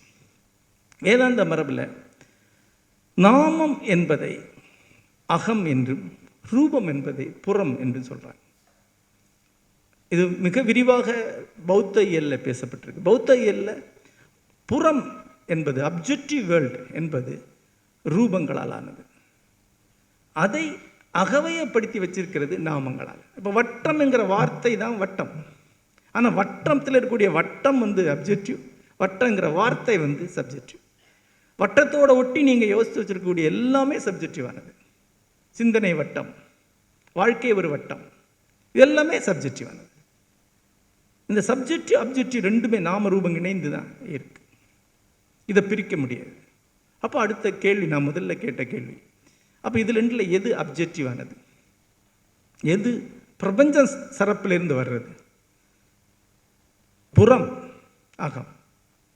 அகம் என்பது நாமம், அது தூய அகம். வெளியே இருக்கிறது ரூபம், அது புறம். ஆனால் தூய புறம் அல்ல. அதில் அகம் இருக்கு, அதில் அகம் இருக்கு, ஒரு எலிமெண்ட் அகம் இருக்கு. ஆனால் நீங்கள் வட்டம் என்று அறியக்கூடியதான வட்டம். அப்போ எது பிரபஞ்சத்தின் தரப்பில் இருக்கக்கூடியது என்று பார்த்தா, இது ரெண்டையும் உருவாக்கக்கூடிய பாசிபிலிட்டி மட்டும்தான் பிரபஞ்ச தரப்பில் இருக்கு. வட்டமாகத்தான் அது வெளிப்படும் என்பது பாசிபிலிட்டி இருக்குல்ல, அதுதான் பை. அதுதான் அந்த மேத்தமேட்டிக்கல் ரூல் இருக்குல்ல, அதுதான் அந்த அந்த இது மட்டும்தான் பிரபஞ்ச தரப்பில் இருக்கு. ஒரு அழகான வரி இருக்கு, உருவாய் அருவாய் என்கிற புகழ்பெற்ற பாட்டில் ஒரு வரி இருக்கு, கதியாய் விதியாய் என்று வரி இருக்கு. உருவாய் அருவாய் என்று அந்த டூயாலிட்டியை சொல்லிட்டே போகுது அந்த பாட்டு. உங்களுக்கு தெரியும் நினைக்கிறேன். உரு அரு, மறு மலர், கரு உயிர், இரண்டுமாகவும் இருக்கக்கூடியவனே என்பது தான். ரெண்டும் வேற வேற. மறு என்ற மொட்டு, மலர், மணி, ஒளி.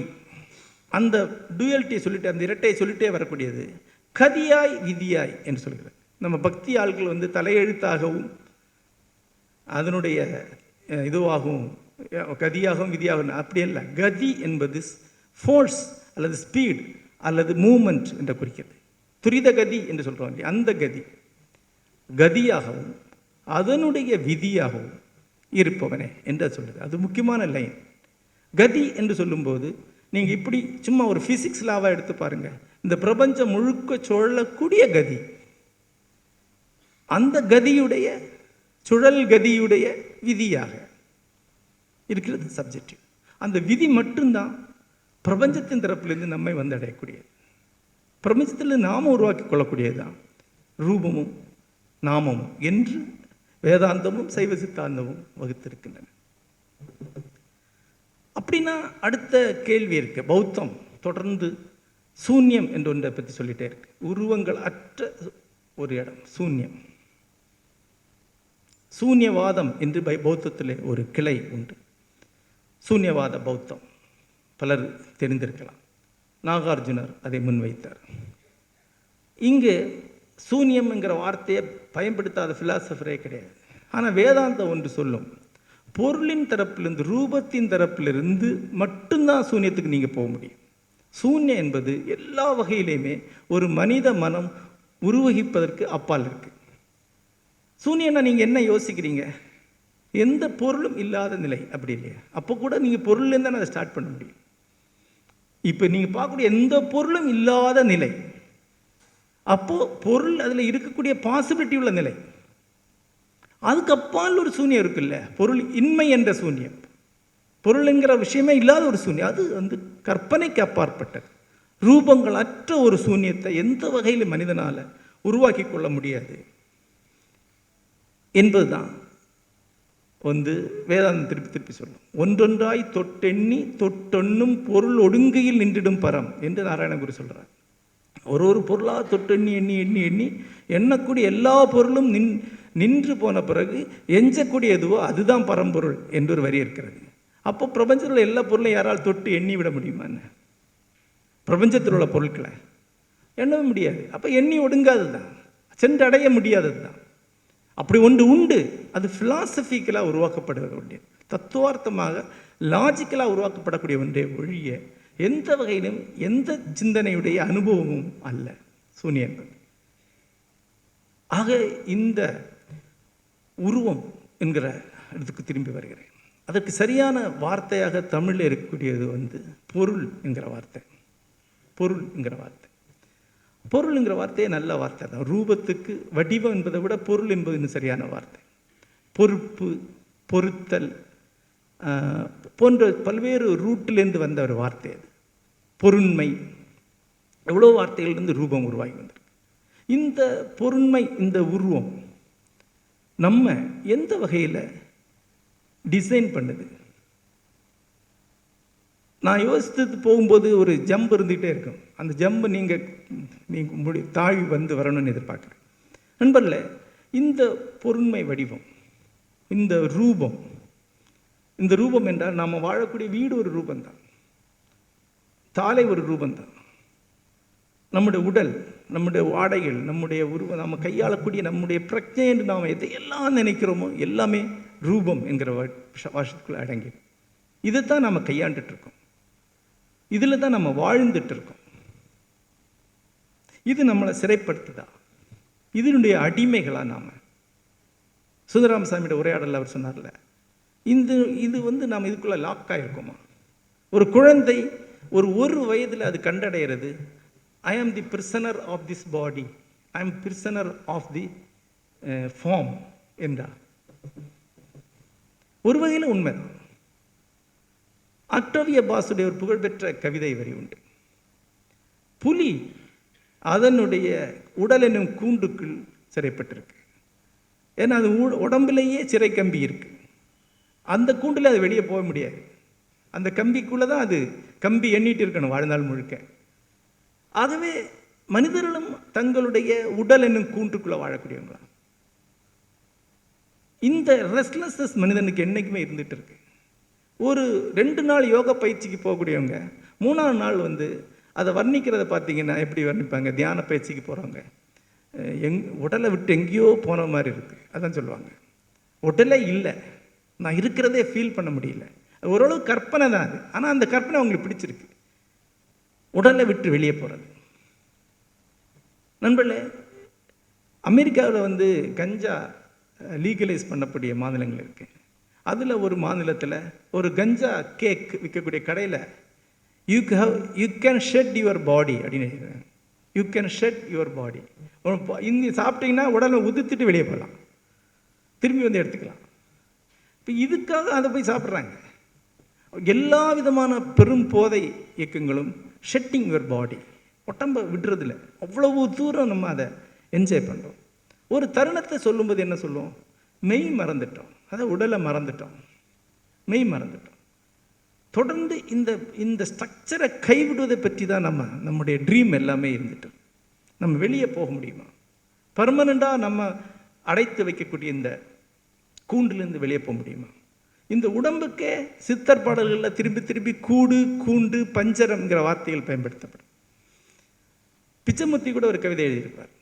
கூண்டில் இருக்கும் கிளிக்குண்டே வானை நோக்கி ஏங்காது. அது உயிரை பற்றின. கூண்டில் இருந்து வானம் நோக்கி ஏங்குது இந்த உயிர். இப்போ நீங்கள் அட்டமா சித்திகளை யோசித்து பாருங்கள். எல்லாமே உடம்பை விட்டு வெளியே போகிறத பற்றின கனவு தான். அனிமா சின்னதாகிடுறது, மகிமா ரொம்ப பெருசாகிடுறது, கூடு விட்டு கூடு பாயிறது, எல்லாமே அட்டமா சித்தியும் உடம்பை கைவிட்டுறது, உடம்பை விட்டு நீங்குவது பற்றி தான். அப்புறம் நாம் யாரையாவது ஒருத்தர் சித்தர்னு சொல்லிட்டோன்னா ஃபஸ்ட்டில் நம்ம அவரை பற்றி சொல்கிறது ஒரே சமயத்தில் 3 இடத்துல இருப்பாருங்க இல்லையா? முக்காலமும் ஒரே சமயத்தில் இருக்கக்கூடிய, பல்வேறு இடங்கள்லையும் பல்வேறு காலங்கள்லையும் ஒரே சமயத்தில் இருக்கக்கூடியன்னு சொல்கிறோம். ஏன்னா இது நம்முடைய அப்சஷன், இது நமக்கு சாத்தியம் நாம் நினைக்கிறோம். தொடர்ந்து நம்முடைய உடலை உதர்வது குறித்த மகத்தான கனவுகள் தான் மொத்த ரிலீஜியனுடைய ஏராளமான துன்பங்களாக உருவாக்கி நம்ம அத்தனை பேர்கிட்ட இருக்குது. இவ்வளோ தூரம் மனித குலம் இந்த உடம்பின் சிறையிலேருந்து வெளியே போகிறத பற்றி பெரும் கனவோடு இருக்கு. வெளியே போகணும், லிபரேட் ஆகணும். ஏன்னா இது ரூபம். இந்த ரூபம் நமக்கு அசௌகரியத்தையும் கொடுக்குது. இதை நாம் சுமந்துக்கிட்டு போக வேண்டியிருக்கு. இது நாம் என்ன நினைக்கிறோம், ஆனால் இது நாம் இல்லாமல் இருக்கக்கூடிய தருணம் நமக்கு தேவைப்படுது. அப்போ இந்த ஓமை இருக்க, புலி கூண்டுக்குள்ளே சிக்கிற மாதிரி நாம் சிக்கியிருக்கிறோம். ஆனால் நான் இன்னொரு ஓமையை சொல்லலான்னு நினைக்கிறேன். நான் சொல்லக்கூடிய ஓமை நாக்கு என்பது போல. நாக்கு 32 பற்களின் சிறைக்குள்ளே தான் இருக்குது. பர்மனெண்டாக 32 பற்களின் சிறைக்குள்ளே நாக்கு இருக்குது. அப்படி நாக்கு நினச்சிக்கிறதுனா அது ஒன்றும் தப்பு கிடையாது. கொஞ்சம் தப்பாக பண்ணாலும் கடிச்சு விட்டுரும் இல்லையா? கடி எப்படி இருக்குன்னு நாக்கு நல்லாவே தெரியும். 100% மிழித்திருக்கு நேரமெல்லாம் இந்த 32 ஹார்டு சிறைக்குள்ளே கம்பிகளுக்குள்ளே தான் அது புழங்கிட்டு இருக்க வேண்டியிருக்கு. ஆனால் அந்த பல் இல்லைன்னா அதனால் பேச முடியாது, சுவைக்கவும் முடியாது. அப்போது இன்னொரு கோணத்தில் யோசித்து பார்த்தா 32 பற்களையும் ஒரு பியானோவாக எடுத்துக்கிட்டு அந்த பியானோவை வாசிக்கக்கூடிய ஒன்று தான் இந்த நாக்கு. நாக்குடைய எக்ஸ்ப்ரெஷனே பல்லு வழியாக தான் சாத்தியம். நாக்குடைய எக்ஸிஸ்டன்ஸே பல்லு வழியாக தான் சாத்தியம். அப்போ பார்த்தா இந்த உடம்பு என்பது, ரூபம் என்பது நம்மளை கட்டுப்படுத்தி இருக்கிறது என்று ஒரு கோணத்தை எடுத்துக்கொள்ளலாம். ஆனால் இது வழியாகத்தான் நம்முடைய எக்ஸ்ப்ரெஷன்ஸ் சாத்தியம். இது வழியாக தான் நாம் பிரபஞ்சத்தை உணர முடியும். இது வழியாக தான் நாம் பிரபஞ்சத்துக்கு உணர்த்தவும் முடியும். தொடர்ச்சியாக பருப்பொருள் ரூபம் என்பதன் வழியாகத்தான் நம்முடைய சித்தத்தை உருவாக்கி கொண்டிருக்கிறோம், சித்தத்தை கம்யூனிகேட் பண்ணுறோம், சித்தத்தை இங்கே நிகழ்த்தி கொண்டிருக்கிறோம். சித்தத்தை நிகழ்த்துவது என்பது தொடர்ச்சியாக இதுதான், அந்த உருவம் தான். அந்த கான்செப்டை மிக விரிவாக மேலை சிந்தனைகளை பேசியிருக்கிறாங்க. 3 கருத்துக்களை, 3 தத்துவ கொள்கைகளை மட்டும் அதை சொல்கிறான்னு சொல்லியிருக்கிறேன். ஒன்று, சாக்ரட்டிஸுடைய தியரி ஆஃப் ஃபார்ம்ஸ் என்று சொல்லுவாங்க. அது பிளேட்டோவால் மிக விரிவாக முன்னெடுக்கப்பட்டது. Theory of forms. Theory of forms இப்படி சொல்லலாம், இங்கே இருக்கக்கூடிய எல்லா பொருட்களும் வேறொன்றுடைய ஒரு பகுதி தான். எல்லா பொருட்களும் அப்படி பார்த்தா எல்லா பொருளும் ஒட்டுமொத்தமாக ஒரு பொருளுடைய பகுதி தான். அந்த ஒட்டுமொத்த பகுதி பொருள் என்பது இதை விட தன்னுடைய முழுமையை மேலும் அடைந்ததாக இருக்கும். ஒவ்வொரு பொருளும் இன்னொரு பொருளுடன் இணைந்து ஒரு கம்ப்ளீட்னஸ் அடைஞ்சு கொண்டே இருக்கு. ஒட்டுமொத்தமாக ஒரு ஹோலிஸ்டிக்கான ஒரு எக்ஸிஸ்டன்ஸை நோக்கி ஒவ்வொரு பொருளும் போயிட்டே இருக்கு. இந்த முழுமையை நோக்கிய பயணம் என்பது பொருள் வழியாக நிகழ்ந்து கொண்டே இருக்கிறது என்பதுதான் ஒரு பிளேட்டோவினுடைய ஒரு ஃபார்ம் தியரி என்பது. இதுவரைக்கும் சொன்னதில் நீங்கள் யோசித்து பார்த்தீங்கன்னா, பிரபஞ்சம் என்பது ஒட்டுமொத்தமாக ஃபார்ம்ஸை உருவாக்கி ஃபார்ம்ஸ் வழியாக இங்கே வெளிப்பட்டாலும் ஒட்டுமொத்தமாக சிங்கிள் ஃபார்ம் என்கிற வடிவத்தை நோக்கி அது தன்னை தொகுத்துக்கிட்டே இருக்கு என்று பிளேட்டோ சொல்கிறார். அதுதான் தியரி ஆஃப் ஃபார்ம்ஸ். அதை மிக விரிவாக மேலே மரபிலே பேசியிருக்கிறார். நீண்ட காலத்துக்கு பிறகு ஜெர்மானிய சிந்தனையில் கெஸ்டால்ட் தியரி என்று ஒன்றை முன்வைத்தார். கெஸ்டால்ட் தியரி என்பது இங்கு இருக்கக்கூடிய எல்லா பொருட்களுமே அர்த்தமேற்றப்பட்டவை என்பதுதான். மீனிங்லெஸ்ஸான ஒரு பொருள் கூட கிடையாது. பொருள் என்பது அந்த மீனிங் வழியாகத்தான் தன்னுடைய இருத்தலை சாத்தியமாக்கிறது. சுத்தமாக மீனிங் இல்லாத ஒரு பொருள் உங்களுக்கு ஒரு ஷாக்கை கொடுக்கும். இப்போ இந்த இடத்துல ஒரு பொருள் வந்து திடீர்னு ஒரு பொருள் கிடக்குதுன்னு வைங்க, ஒரு பொருள் வானத்திலேருந்து விழுந்துடுது. இதுவரைக்கும் நாம் யாருமே பார்க்காத பொருள் அது. அப்போ நாம் முதல்ல என்ன பண்ணுவோம்? ஷாக் ஆகும். ஷாக்கான பிறகு அப்புறம் அதை அடையாளப்படுத்த முயற்சி பண்ணும். இது கிட்டத்தட்ட இரும்பு மாதிரி நினைக்கிறேன். அப்போ ஒரு மெட்டல் தான், ஆனால் இரும்பு அல்ல, இதுக்கு உயிர் இல்லை, இது ஹார்டாக இருக்குது. இப்படி நமக்கு தெரிந்த பொருட்களோடு அதை இணைச்சி இணைச்சி இணைச்சி இணைச்சி அதுக்கு அர்த்தப்படுத்தும் வரை அந்த பொருள் வந்து நம்மளை பயங்கரமாக டிஸ்டர்ப் பண்ணும். இப்போ இங்கே இருக்கக்கூடிய நண்பர்கள், உங்களுக்கு எத்தனை லட்சம் பொருட்களை தெரியும் என்று யோசித்து பாருங்கள். நீங்கள் மீனிங் அளிக்காத ஒரு பொருளாவது உங்களுக்கு தெரியுமா? நீங்கள் அர்த்தம் ஏற்றாத ஒரு பொருளாவது உங்களுக்கு தெரியுமா? தெரியாது. ஏன்னா மானுடம் இங்கே பல ஆயிரம் வருடங்களாக தொடர்ந்து செஞ்சுட்டே இருக்கிறது. எல்லா பொருளுக்கும் அர்த்தம் அளிக்கிறது, அர்த்தத்தை கொடுத்துக்கிட்டே இருக்கிறது. அப்புறம் அர்த்தத்தை ஷிஃப்ட் ஆகிட்டே இருக்கும். அர்த்தம் வளர்ந்துக்கிட்டும் வேற இருக்கு. ஒரே அர்த்தம் இல்லை. இரும்பு என்பது ஒரு அர்த்தம் கிடையாது. இரும்புங்கிறது பலவேறு அர்த்தங்கள் கொண்டது. அண்ணா இரும்புடா அப்படின்னா அது வேற அர்த்தம் இல்லையா? வீட்டுக்கு ராத்திரி வெளியே கிளம்பும்போது இரும்பு எடுத்துக்கோ அப்படின்னா அது வேற அர்த்தம். அவ்வளோ அர்த்தங்களை நம்ம ஒரு பொருள் மேலே ஏற்றும். அதுதான் கெஸ்டால்ட் தியரி என்கிறாங்க. இப்போ ஒரு பொருளுக்கு ஏற்றப்பட்ட அர்த்தம், இது மாதிரி வெவ்வேறு பொருட்களுக்கு ஏற்றப்பட்ட அர்த்தங்கள் வழியாக ஒருங்கு திரண்டு ஒரு அர்த்தமாக மாறி ஒற்றை அர்த்தமாக போயிட்டே இருக்கு. இந்த அர்த்தம், இந்த ஒரு பொருளுக்கான அர்த்தம் வெறும் ஒரு மீனிங்குடைய ஒரு பகுதி தான் என்பது ஒரு கெஸ்டால்ட் தியரி என்ற இது ஜெர்மானிய சிந்தனையில் ஒரு முக்கியமான ஒரு கொள்கையாக முன்வைக்கப்படுகிறது. இந்த தியரிகளை நான் இப்போ ரொம்ப பெருசாக போக விரும்பலை.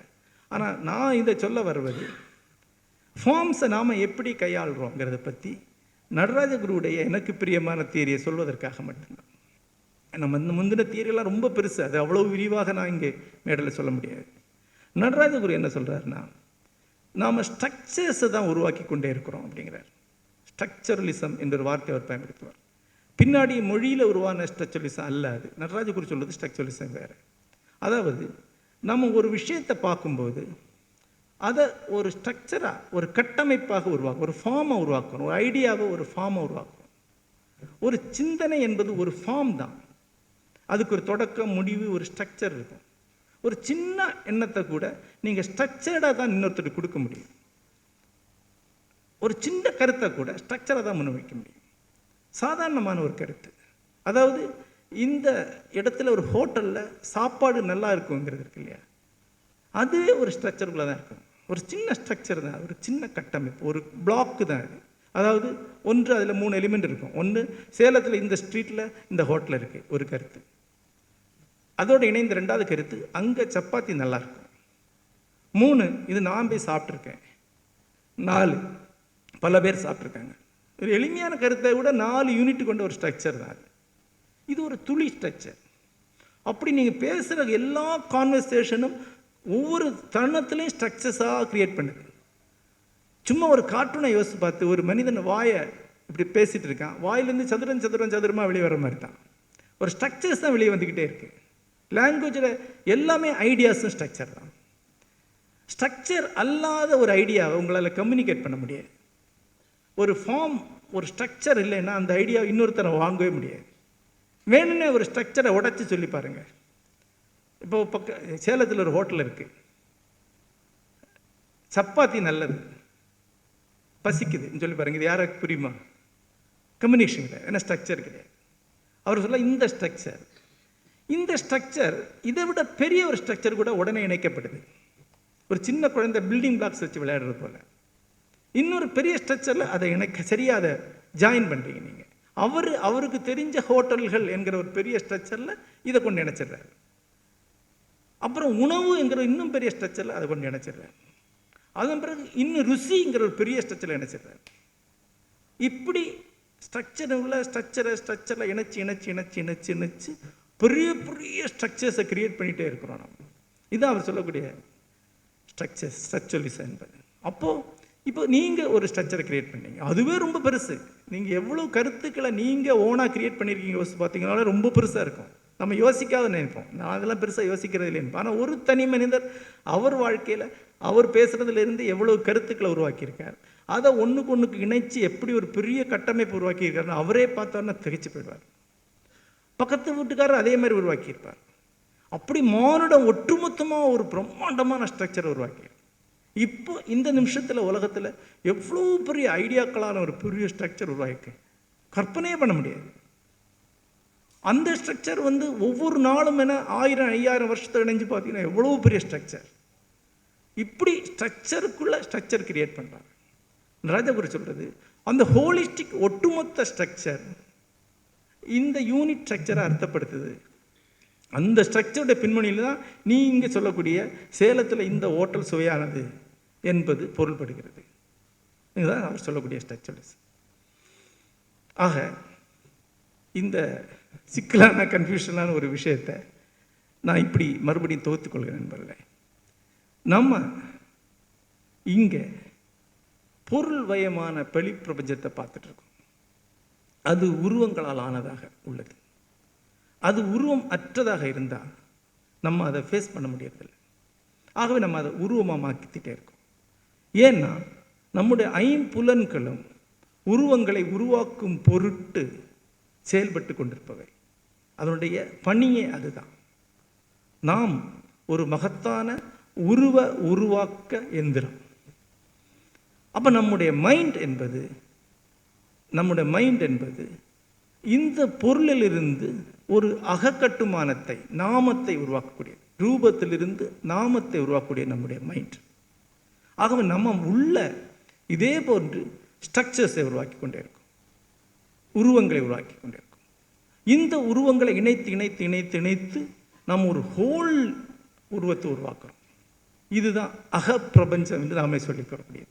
இதுவும் எண்ட்லெஸ்ஸானது தான். வெளியே இருக்கக்கூடிய ஸ்ட்ரக்சர்ஸான உலகமும் எண்ட்லெஸ்ஸானது.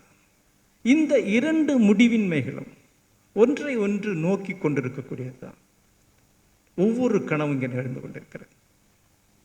நண்பர்களே, சுவாரஸ்யமான ஒரு ஓமை நித்திய சேதனேதி சொன்னது. ஒரு காலத்தில் ஒரு அமீபா வந்தது, அதுக்கு கடும் பசியாக இருக்குது. இன்னொரு அமீபாவை அது பார்த்தது. அந்த அமீபாவும் மிக கடும் பசியோடு இருந்தது. அந்த அமீபா இந்த அமீபா விழுங்க ஆரம்பித்தது, இந்த அமீபா அந்த அமீபா விழுங்க ஆரம்பித்தது. இப்போ வரைக்கும் அது மாறி மாறி விழுங்கிட்டே இருக்கு. இந்த டூயாலிட்டியை தான் நீங்கள் எந்த இந்திய கோயிலில் போனாலும் ஒரு சிற்பமாக பார்க்கலாம். ஒரு 8 மாதிரி இருக்கும். அந்த பாம்பு தன்னுடைய வாலை தானே விழுங்கிட்டு இருக்கும். இது விழுங்க ஆரம்பித்தது பல கோடி ஆண்டுகளுக்கு முன்னாடி. ஒருபோது அது விழுங்கி முடிக்க முடியாது. இதுதான் form is out, form is in. இப்போ வெளியே இருக்கக்கூடிய ஃபார்மிலிருந்து இந்த ஒரு அக உருவத்தை நம்ம உருவாக்கிக்கிட்டே இருக்கோம்.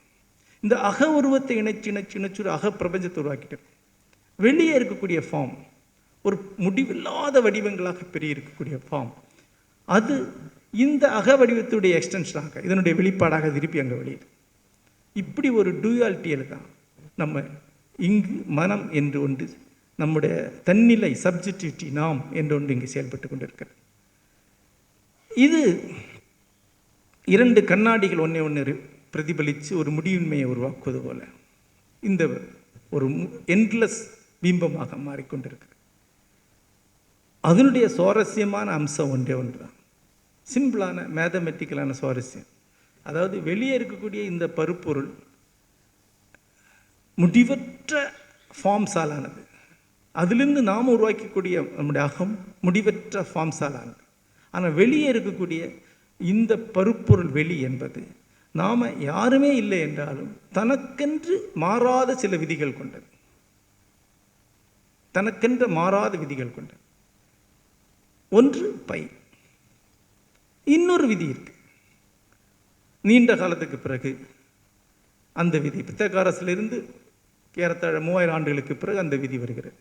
ஒரு பொருள் என் நிலையிலும் ஒளியின் வேகத்துடைய ஸ்கொயர்டை தாண்ட முடியாது இல்லையா? ஒளி வேகத்தின் ஸ்கொயர்டை தாண்ட முடியாது. தாண்டினா அது எனர்ஜி ஆகிடும். அதான் ஐன்ஸ்டீனுடைய தேரி, E=mc². அதுவும் பிரபஞ்சத்துடைய ஒரு விதி. ஐன்ஸ்டீனே இல்லைனாலும் அது அப்படி தான். ஐன்ஸ்டீன் கண்டுபிடிக்கிறதுக்கு முன்னாடி அப்படி தான் இல்லையா? எப்பவுமே அது அப்படி தான். அது பிரபஞ்சத்துடைய நீதி. அப்போ பிரபஞ்சம் தனக்கென்று தன்னுடைய இந்த நெறிகளை, இப்போ 2 சொல்கிறோம், ஒன்று பை என்று இன்னொன்று ஒளி வேகம் சொல்கிறோம். ஒளி வேகத்தை பொருள் கடக்க முடியாது என்று சொல்கிறோம். இந்த ஒரு காரணத்தினால்தான் திரும்ப திரும்பி சயின்ஸ் ஃபிக்ஷனில் we are the prisoners of this universe. அதாவது நாம் இந்த பரு உடல் வச்சுக்கிட்டு ஒருபோது நம்முடைய கேலக்சியை தாண்ட முடியாது. எவ்வளவு ஸ்பீடு போனாலும் ஒளி வேகத்தில் அடையவே முடியாதில்லை. 1000 ஒளி ஆண்டுகளுக்கு அப்பாலாம் நீ கற்பனை பண்ண முடியாது, தாண்டவே முடியாது. அப்போ நீங்கள் you are destiny to be here. அதுதான் இந்த நீதி சொல்கிறோம். இப்போ அகம் இவ்வளவு ஸ்ட்ரக்சர்ஸை க்ரியேட் பண்ணிட்டே போகுது.